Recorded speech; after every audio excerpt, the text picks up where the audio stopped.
नमस्कार दोस्तों, हमारे न्यूज़ यूट्यूब चैनल में एक बार फिर आप लोगों का हार्दिक स्वागत है। तो दोस्तों, कर्मचारियों राज्य कर्मचारियों के लिए बहुत बड़ी खबर निकलकर सामने आई है। सेवंथ पे कमीशन की तरफ से एक लेटेस्ट न्यूज़ आई है। नया फार्मूला लागू होने से कर्मचारियों के वेतन में बढ़ोतरी। तो दोस्तों, कर्मचारियों और राज्य कर्मचारियों पेंशन भोगियों के लिए ये बहुत बड़ी खबर है। जैसा कि हम जानते हैं, वर्तमान में केंद्रीय कर्मचारियों को 34% का डीए लाभ मिल रहा है। वहीं पर वीडियो को स्टार्ट करने से पहले आप लोगों से रिक्वेस्ट है, अगर आप हमारे चैनल पर फर्स्ट टाइम विजिट कर रहे हैं तो चैनल को सब्सक्राइब कर लीजिए और साथ ही साथ बेल आइकन भी बजा दीजिए, ताकि कर्मचारियों और पेंशनरों से संबंधित जो भी न्यूज़ आती है उसका नोटिफिकेशन आप लोगों के पास सबसे पहले पहुँच सके। तो चलो दोस्तों, करते हैं वीडियो को स्टार्ट बिना किसी देरी के। जुलाई में एक बार फिर डीए बढ़ने की उम्मीद है, लेकिन केंद्र सरकार जल्द ही वेतन आयोग को समाप्त करने पर विचार कर रही है। हालांकि अभी तक इस मामले में सरकार की ओर से कोई आधिकारिक नोटिस नहीं आया है। केंद्र सरकार 8वें वेतन आयोग की जगह नया फार्मूला तैयार करने पर विचार कर रही है। महंगाई भत्ता को लेकर ताज़ा अपडेट यह है कि जुलाई 2022 में इसमें बढ़ोतरी हो सकती है।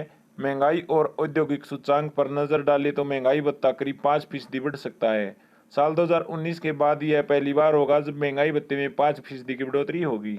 लेकिन दोस्तों, खास बात यह है कि जुलाई में डीए की गणना का फार्मूला भी बदल जाएगा।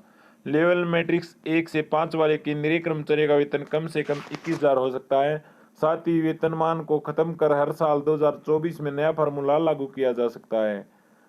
ऐसा होने पर सभी केंद्रीय कर्मचारियों की सैलरी में अलग अलग लेवल्स के हिसाब से इंक्रीमेंट किया जाएगा। तो दोस्तों, अभी कर्मचारियों को मिल रहा है 34% डीए। गौरतलब है कि केंद्रीय कर्मचारियों का डीए फिलहाल 34% है और अगले महंगाई भत्ते में बदलाव चर्चा का विषय बन गया है।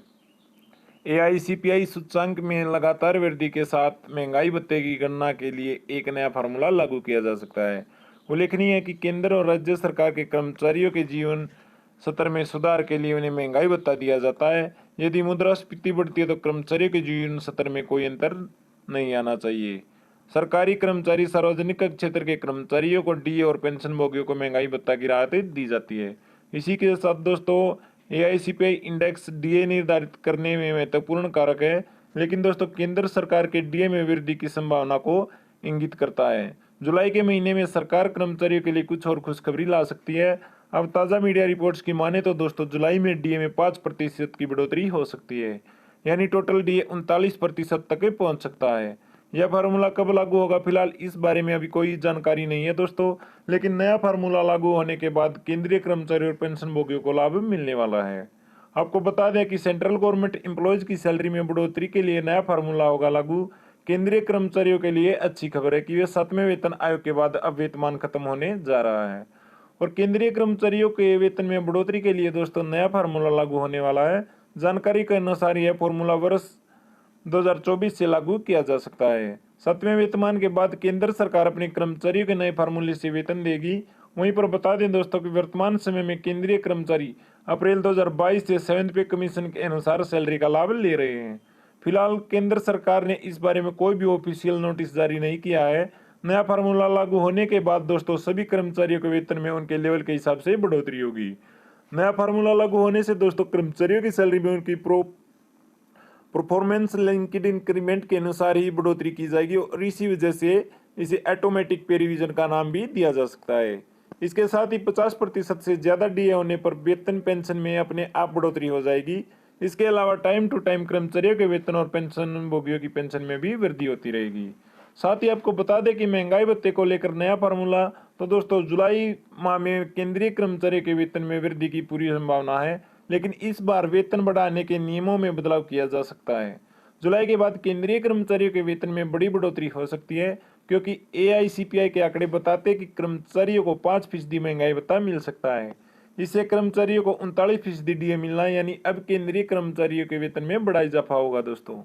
वहीं सरकार के एक नया फार्मूला पेश करने की तैयारी में है। हालांकि यह फार्मूला कब पेश किया जाएगा इसकी तारीख सरकार ने अभी तय नहीं की है, लेकिन संकेत दिया गया है कि इस बार बोनस में वृद्धि पूर्व वित्त मंत्री स्वर्गीय अरुण जेटली के फार्मूले के आधार पर की जाएगी।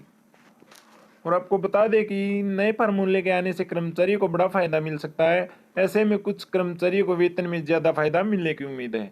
चर्चा यह भी है कि सरकार 7वें वेतन आयोग को खत्म कर नया फार्मूला ला सकती है, लेकिन इसकी जगह 8वां वेतन आयोग लागू नहीं किया जाएगा। बल्कि केंद्र और सरकारी कर्मचारियों को नए फार्मूले के तहत वेतन दिया जाएगा। दोस्तों आपको बता दें कि इस फार्मूले के आने से केंद्रीय कर्मचारी और पेंशन भोगियों को बड़ा फायदा मिलेगा। साथ ही इसके तहत महंगाई भत्ता 50% से अधिक होने पर वेतन और पेंशन अपने आप बढ़ जाएंगे। साथ ही कर्मचारियों के भत्ते और वेतन में समय समय पर वृद्धि होती रहेगी। यानी दोस्तों कर्मचारी और पेंशन भोगियों का वेतन नहीं रोका जाएगा। आपको बता दें कि सरकार इस फार्मूले को ऑटोमेटिक वेज रिवीजन सिस्टम के रूप में ला सकती है। इसके लागू होने के बाद कर्मचारियों के वेतन में उनके प्रदर्शन से जुड़े वेतन वृद्धि के अनुसार वृद्धि होगी।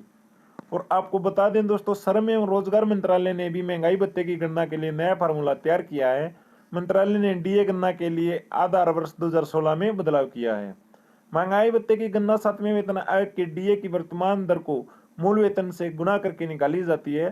प्रतिशत की मौजूदा दर 12% है। दोस्तों देश में इनकम टैक्स के नियमों के तहत इनकम टैक्स रिटर्न में महंगाई भत्ता अलग से देना पड़ता है। यानी महंगाई भत्ते के नाम पर मिलने वाली रकम पर टैक्स लगता है और उस टैक्स पर देना पड़ता है। तो दोस्तों आज की वीडियो में इतना ही। जय हिंद जय भारत।